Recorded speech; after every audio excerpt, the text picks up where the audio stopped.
Pessoal, falar com vocês sobre não faça isso no PEI, mas antes eu preciso avisar que eu estou aqui montando o estúdio de gravação, tá aqui um moço bonito arrumando as coisas, tá aqui ó, a iluminaçãozinha, então vocês vão estar ouvindo de forma um pouquinho diferente, vai estar ouvindo os barulhinhos e vamos falar sobre não faça isso no PEI.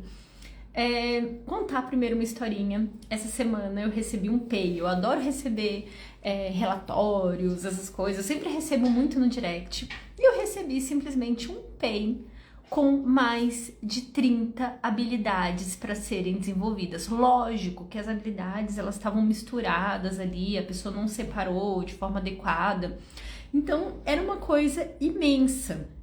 E desse PEI não saiu nenhum programa de ensino, que é o mais grave, né? Foi só desenvolvido ali um PEI com uma lista de habilidades, era simplesmente uma lista de habilidades.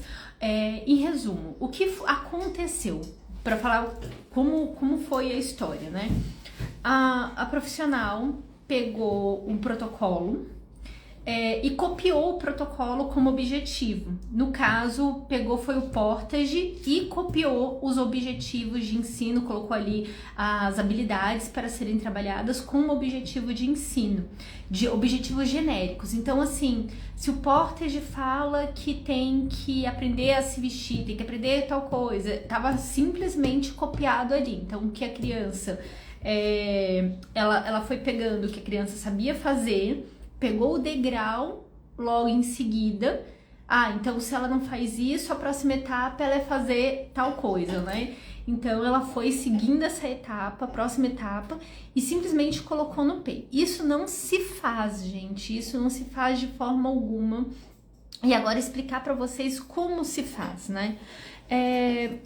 O que acontece, né? Quando a gente vai fazer uma avaliação, e não é errado a gente usar protocolos, não é errado nós usarmos checklist, não é errado nada disso, eles ajudam ao nosso trabalho, né? Na análise do comportamento eles vão auxiliar muito você conseguir enxergar as habilidades do aprendiz. Então, assim, por exemplo, você vai usar um que é muito usado, o checklist do modelo Denver, e tá tudo bem, o Portage também tá tudo bem. Você vai usar ali, estruturar a sua avaliação e entender por que o seu aprendiz não tá fazendo isso. Ele não faz porque aí vem a questão. Ele não bate palma. Vamos dizer que você fez ali a avaliação onde você colocou para ele bater palma uma série de imitações e ele não tá fazendo essas imitações que estavam ali, que você testou na sua avaliação. A sua pergunta é: eu tenho que ensinar a imitação. Não, a pergunta que tem que ser feita é: por que eles não estão fazendo essa habilidade? O que você precisa saber para imitar?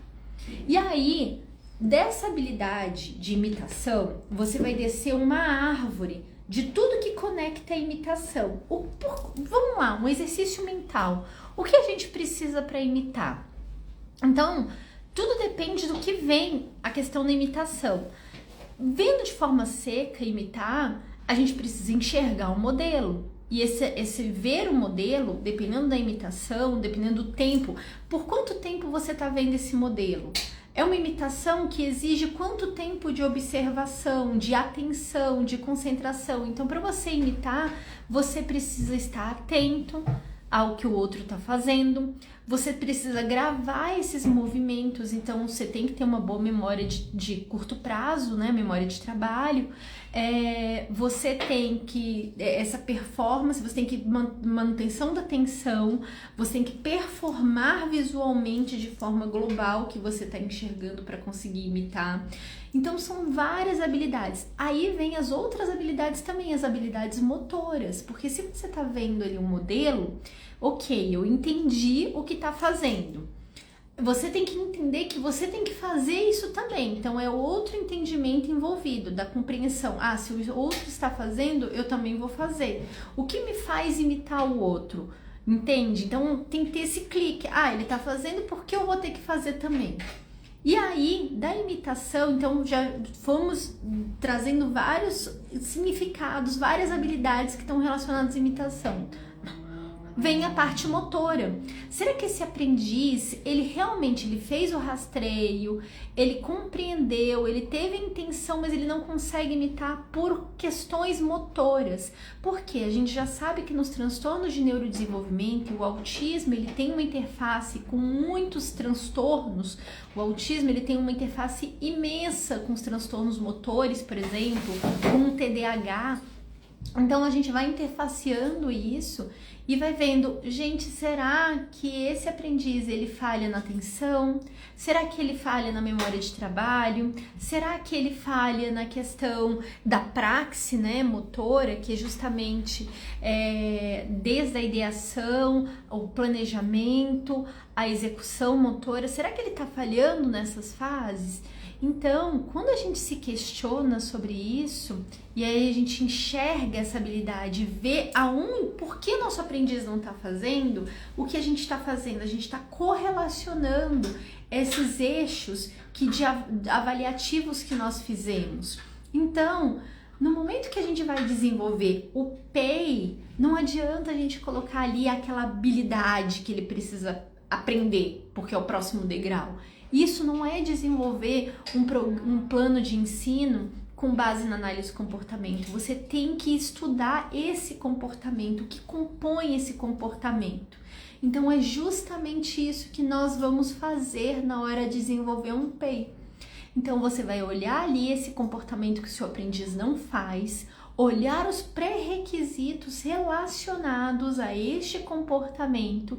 Então a gente vai fazendo essas conexões, né? A gente vai vendo, ele precisa disso, disso, disso, checar o que ele não tem de habilidade e assim, ok, habilidade é imitar, mas cada degrau dos objetivos a curto prazo para chegar nesse objetivo a longo prazo vai depender.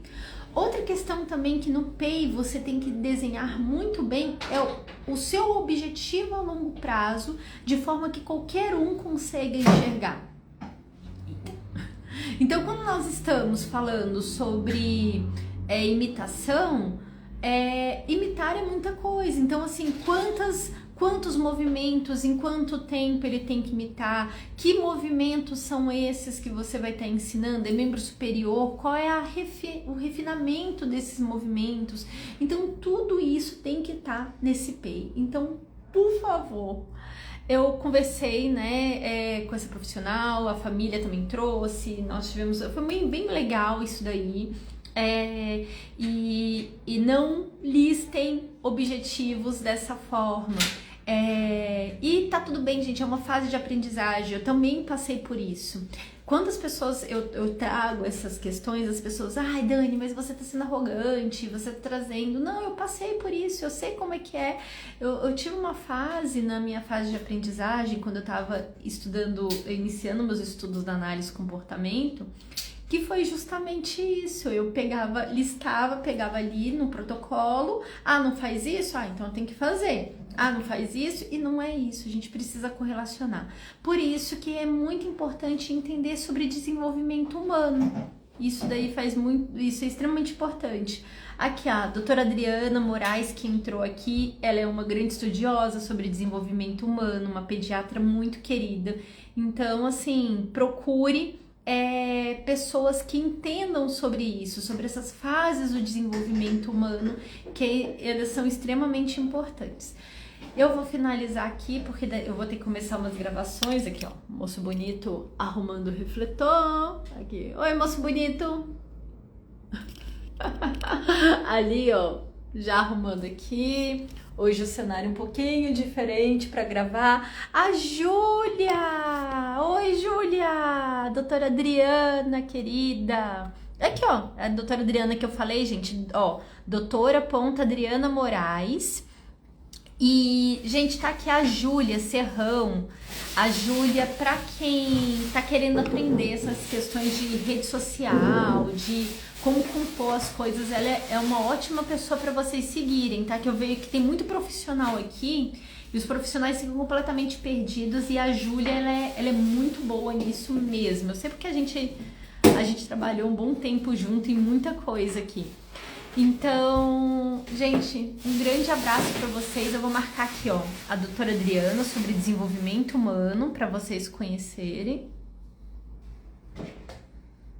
Cadê a doutora Adriana sobre desenvolvimento e a Júlia sobre redes sociais. Eu acho que ia ser muito legal ter uma live também com a Júlia sobre essa questão. A Fátima! Ai, Fátima querida! Nossa, tão querida, Fátima. Eu ainda quero te dar um abraço. A Fátima sempre acolhendo. É a nossa querida, assim, que sempre tá acolhendo nossas dores.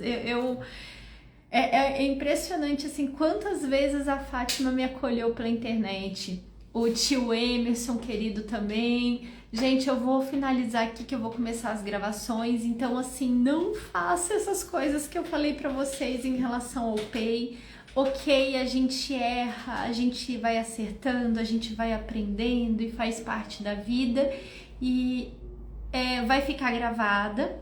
Então, um grande abraço e tudo de bom pra vocês. Até mais!